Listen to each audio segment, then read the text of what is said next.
I'm Katie, mom to 2 littles and 4 angel babies. With a PhD and over a decade spent unraveling how our society shapes moms' experiences, I am here to shred the rulebooks and their relentless tide of expectations. In this safe space, the complexities of motherhood find a candid, unfiltered voice. We're undefining motherhood, one conversation at a time. One thing I hear referenced over and over again in the infertility community is how much moms feel like they've been lied to. It's like we spend our whole lives being told we'll get pregnant if we even look at someone of the opposite sex the wrong way, only to try for a baby and find it nearly impossible to have one. In this episode, I dig into my own upbringing and how it left me feeling paralyzed and ashamed when I wasn't able to get pregnant. We'll explore the tangled web of expectations, the silent struggles of infertility, and the unanticipated shifts that come with recurrent miscarriage. My fertility journey was so formative that it shifted my entire career plan. And what's funny is that my work and research had been leading me to that shift for nearly a decade, yet I had no idea. So let's jump in, because this is a story you really want to hear. I always thought that my journey to motherhood would be easy because that was my mom's experience. And it was so hard when that wasn't the case that it literally changed the trajectory of my life. So I remember this time when we were sitting at the kitchen table. I was probably an adolescent. So my brother would have been a teenager. He's older than me, so he was probably 15-ish years old. And he was counting on his fingers, kind of out loud, but under his breath. And he was like, July, August, September, October, November. And we were like, what is he doing? This is strange, right? And so a couple of things that I think are worth knowing about this story for anyone who doesn't know me.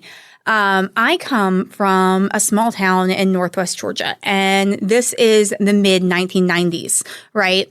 So we're in a pretty big place in the Bible Belt. We're in a place where lots of people are conceiving pregnancies and having babies before they're married, but no one is talking about that, and they're all trying to hide it. And what my mom finally realized he was doing was he was trying to determine if he was conceived in or out of wedlock. Gotta love a teenage brother. I know, right? So he's counting on his fingers and we still don't know what's going on. And all of a sudden he looks at my mom, not my dad, noticeably, my mom. And he says, "You made it by the skin of your teeth." God. And to this day, I really don't understand what he was trying to accomplish with this. Because despite growing up in the Bible Belt, I was not raised in a particularly religious family. So my parents were not this wasn't something he could have hung over their shoulders or said this went against their teachings. I think this was just for Mark a moment of sheer curiosity. He was, a little bit of a smart ass. And so he was playing that card some. But for me, I think it was one of the most pivotal moments of my life. That's really interesting. Why do you think that story sticks out to you so much? I feel like this is the moment that I believe defined my expectations toward my journey to motherhood. So what he discovered was that my parents had gotten married. He had been conceived, or he had been born. 9.5 months later. 9.5 months later. 9.5 months, the exact perfect timing. My parents' journey to having children was a literal honeymoon, right? And of course, I was also growing up in the South, and you grew up in the South as well. So yeah. You know that sex education classes and things like that. Purity culture. Yeah, purity culture. You're basically taught if you have sex, you will immediately get pregnant and also get gonorrhea and chlamydia. I was about to say, STDs are included. Yes, they are included. And so, honestly, I think mine was probably better than some. Like, she at least showed how to put a condom on a banana. And, like, it wasn't 100% like abstinence only. But that was the culture in general, even though it was not necessarily the culture in my household. And so, I went through the rest of my adult life with the assumption that if you do not want to get pregnant and you are going to be sexually active, you need to be on birth control. Mm-hmm. I also understood that was not foolproof until the day that you are ready. And my belief was so ingrained in this idea that what happened to my mom would happen to me that I thought I could plan having a baby to this exact month. Like, this is the month that we're going to conceive. I told John about it. Mm-hmm. We're going to get pregnant this month. He was like, great. Okay, yeah. Sure. Is that how this works? I think so. Yeah, is kind of my answer. Like, yeah, I think that's how this works. And so I think I spent 2 days in bed crying on that first month of getting my period. And, like, it was the first month. Sure. Oh, my goodness. Did you start trying to conceive after that actively? Yes. Like, you had to kind of start your journey from that point. I had to start my journey from that point, realizing it might not be immediate. I still had no idea of what was to come. So how long did you go before you told anyone? The first person outside of John who knew we were trying to conceive was my best friend from college, Tessa. And it was because I called to say, I'm pregnant. I need to tell you to tell me everything I can't eat. Wow. So a year and a half. It took a year and a half to conceive. Yeah, because we were close friends at that point too, and I didn't know. You had no idea. No. You had no idea. I didn't tell anyone. And that's like not me. No. Right? No, you were very loud and very vocal about the things that you were going through. Exactly. And that's not a bad thing at all. No, it's just, it's true. Like, loud and vocal are the descriptors for me. Literally a decade of teaching college, and the comments I got on my teaching evaluations more than anything else were, she's really loud. Mm-hmm. Which I think actually meant volume, like don't sit in the front row in her class. And she is extremely enthusiastic about, like, when she believes in something, she is just gung-ho. And, like, that's what I was known for. And this was so ingrained in me that having a baby was going to be easy, that I was so ashamed that I just didn't tell anybody at all. No one knew. And that is just at such odds with how I normally work. So then I finally conceived. Of course, Tessa knew. And the only other person I told was my friend Sarah, not you, Sarah. Right. And I told her because, one, that girl can keep a secret better than anybody I know on the planet. And two, we were at dinner for a friend's birthday, and we were going to have margaritas, which are my favorite drink, were then, still are today. And it was going to be really obvious if I wasn't drinking. And I was not prepared for this at all because I was newly pregnant. And at this point, I still assumed everything would be fine, but also just thought you're supposed to not tell anybody. So that's still kind of where I was. And so I had Sarah sort of run defense with me so that the servers could bring me virgin margaritas all night and no one would ever know that I wasn't drinking.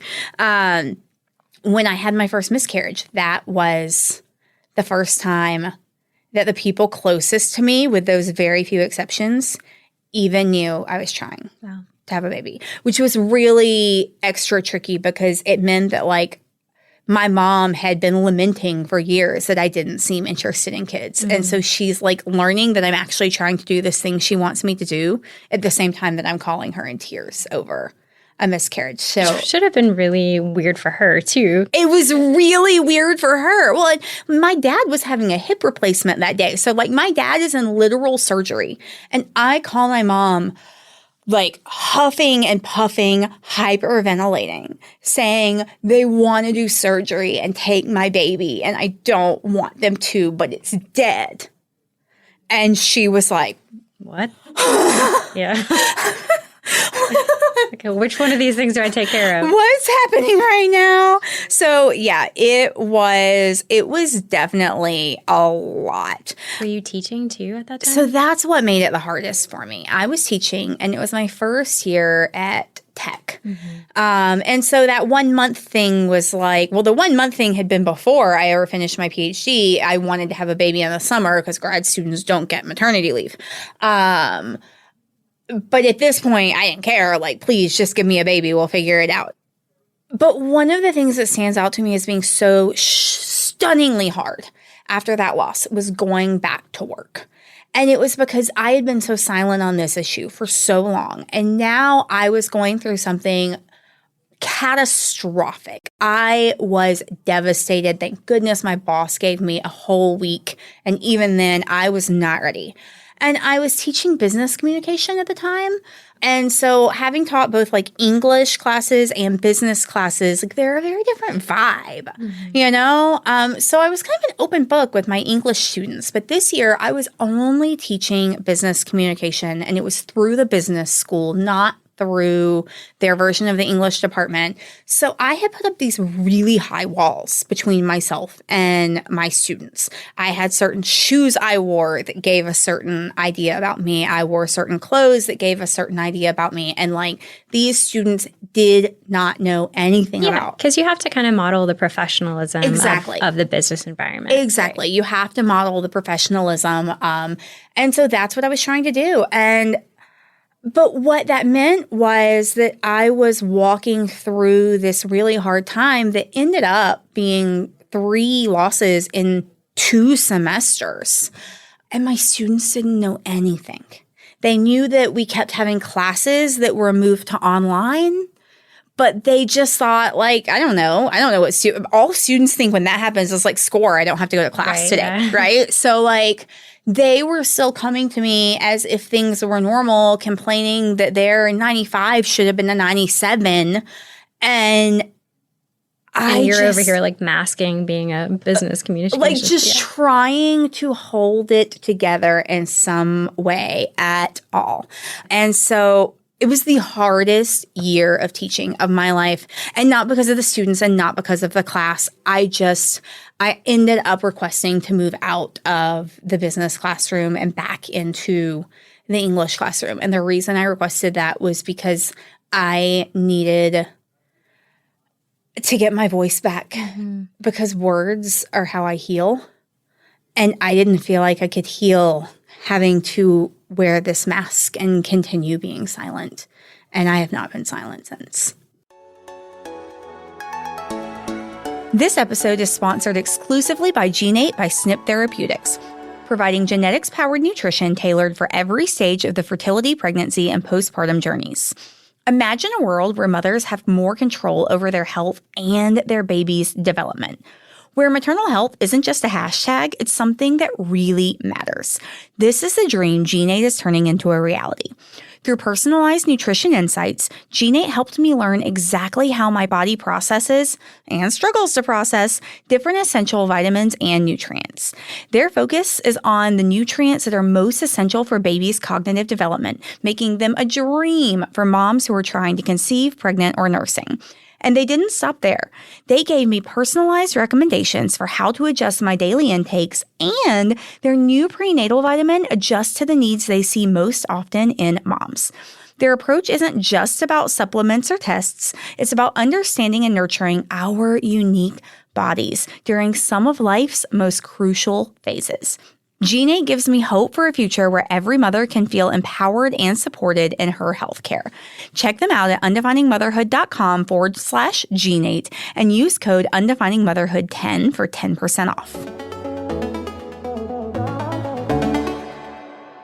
It's interesting how blindsided I was by my struggles with fertility and recurrent pregnancy loss when I had spent literally a decade studying these things, right? So when I was 23, long before I was interested in having kids, like I don't even think we started trying until I was about 30, I developed this really intense interest in motherhood and Victorian literature.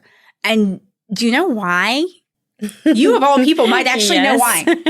Because there are no mothers in Victorian literature. Because there are no It's like a Disney movie. Yes, they're absent. And most of those Disney movie stories from when we were kids, they came from Victorian fairy tales. There were no mothers. So actually, for all of our listeners, I would love to introduce you.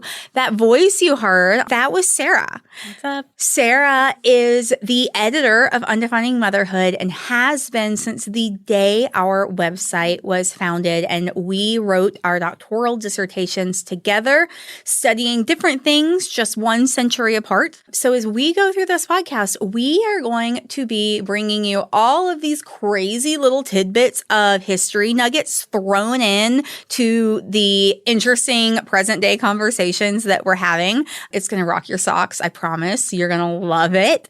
And so she is here as a co-host to this podcast because it's really important that she has a voice to help hold me to the high undefining motherhood standard. And also because she just has a lot to share. So thank you for being here with us, Sarah. Thanks for that introduction. All right, let's get back to Victorian literature. Okay, so back to Victorian literature. And if this feels boring to you, just stick with me because I promise it's gonna be worth it. Okay, so there were no mothers in Victorian literature. And like, I don't know what you all remember from your high school and college English classes.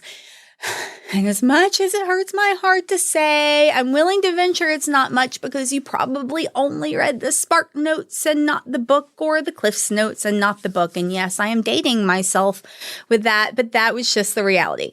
But if you so happened to actually pick up any of the real books when you were that age and you read things by Jane Austen or Charlotte Bronte or Charles Dickens, then you might recall, like in the fairy tales from the Disney of our childhood, that there are no mothers. And if there are mothers, they're like the most outrageously ridiculous human beings who are clearly meant to be comedic caricatures.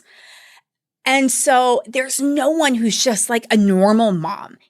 And this is what fascinated me. I was like, I've got to figure this out. Something's going on here. And like, it was already known. Victorian literature was kind of called in itself the literature of motherlessness. Like, people knew this, but there hadn't been, in my opinion, nearly enough research on like, why the heck are there no mothers here?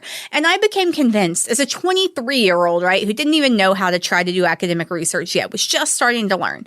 I became convinced that it had something to do with what was happening with mothers in the real world during this time period. So I started digging, and for 10 years, I kept digging. So here is the point, right? I'm ready. Really quick SparkNotes version. Okay, we also want to say that if you did read SparkNotes in college, no shade. We can't add. No shade. We just really like books. But yeah, not math people. No. So yeah, I'm sure we literally are. can. Yeah, that too. Okay, so 19th century equals Industrial Revolution. Yes. Industrial Revolution equals lots of printing happening, mass rise in literacy, mass rise in print communication. So for the first time ever in the history of the world, there is an abundance of material being produced and printed that the mass-ish of people, the upper middle class and higher, could read.